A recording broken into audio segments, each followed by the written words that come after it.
तिवारी जी, वर्तमान समय में समाजवादी पार्टी में जो घमासान मचा हुआ है विरासत को लेके, इसके बारे में आपका क्या कहना है?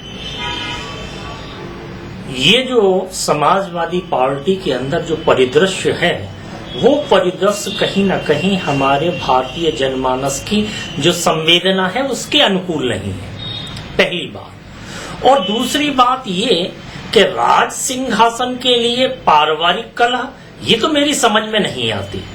अगर आप बात करें अपने पुरातन कालीन भारत में, जब राजा राम का राज तिलक होना था और पिता की आज्ञा को सर्वोपरि मानकर वो राज तिलक छोड़कर वनवास के लिए प्रदत्त हो गए, वहीं दूसरी तरफ अपने पिता को राजनैतिक लिप्सा में अपमानित करना और उन्हें पदच्युत करना कहीं भी नैतिक आचरण और भारतीय संवेदन के अनुसार नहीं लिया जा सकता।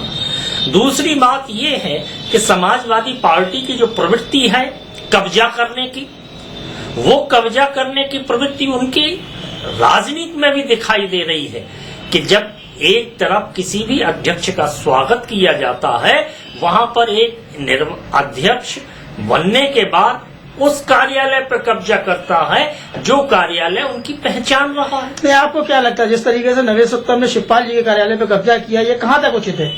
कार्यालय किसी व्यक्ति विशेष का नहीं होता, कार्यालय पार्टी का होता।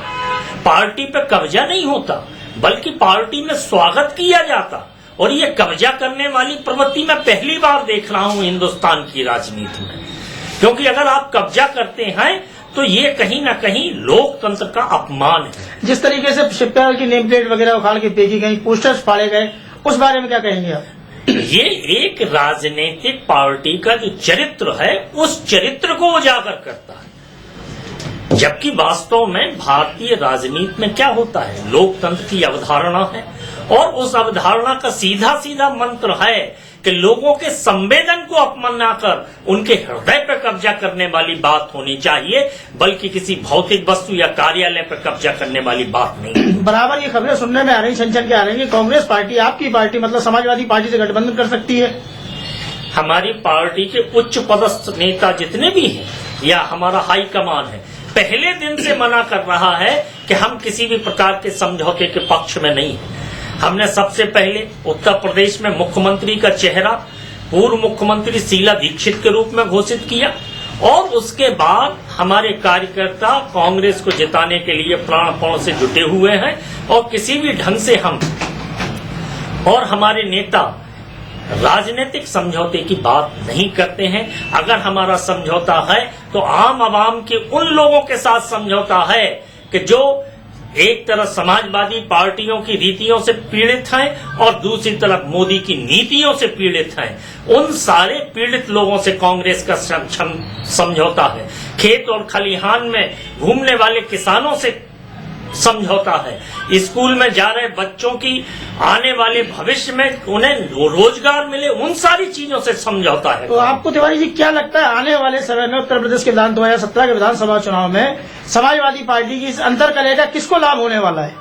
समाजवादी पार्टी की अंतरकलह का लाभ सीधा सीधा कांग्रेस को पहुंचेगा, क्योंकि सेक्युलर की बात अगर करती है कोई, कांग्रेस करती है। कांग्रेस में मैं की बात नहीं होती, बल्कि हम की बात होती है। और हम में अगर हम देखें, हे उर्दू की अलिफ बे तेज हे से लिया गया है और मीम से मां लिया गया है, और ऐसी स्थिति में मैं की बात नहीं, हम हे और मीम की बात करते हैं, हम की बात करते हैं, और निश्चित रूप से इसका लाभ कांग्रेस को मिलेगा। प्रदेश में समाजवादी पार्टी को लेकर पूरे देश के अंदर उथल पुथल मचा हुआ है, लेकिन अब तक बहुजन समाज पार्टी की राष्ट्रीय अध्यक्ष द्वारा किसी प्रकार का कोई बयान नहीं दिया गया।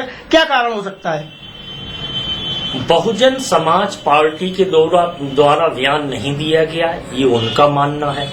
क्योंकि जब आचरण की बात होती है तो जो सदाचरण पे चलने वाला व्यक्ति होता है उसे जरूर कोई न कोई उसके अंदर एक संवेदन पैदा होता है। और मायावती तो खुद आचरण पे नहीं चलते, उनका तो आचरण यही है। जहां अर्थ होता है, गुप्त जी ने एक जगह लिखा है, हाँ अनर्थ के बीज अर्थ बोता है जब एक वर्ग में मुष्टिबद्ध होता है। मायावती तो टिकट के लिए धन संग्रह कर कर अपनी मुट्ठी में उसे वश कर लेती हैं, बांध लेती हैं, और ऐसी बांधी हुई मुट्ठी में पैसा बांध के मायावती अगर कोई सदाचरण की बात करें, आम गरीब की बात करें, आम आवाम की बात करें या किसी भी अनैतिक आचरण की बात करें तो ये उन्हें शोभा नहीं देता, क्योंकि जिस पार्टी का सूत्रपात ही अनाचरण के माध्यम से हुआ हो, अर्थार्जन के कारण से हुआ हो, वो पार्टी आम हित की बात नहीं सोच सकती।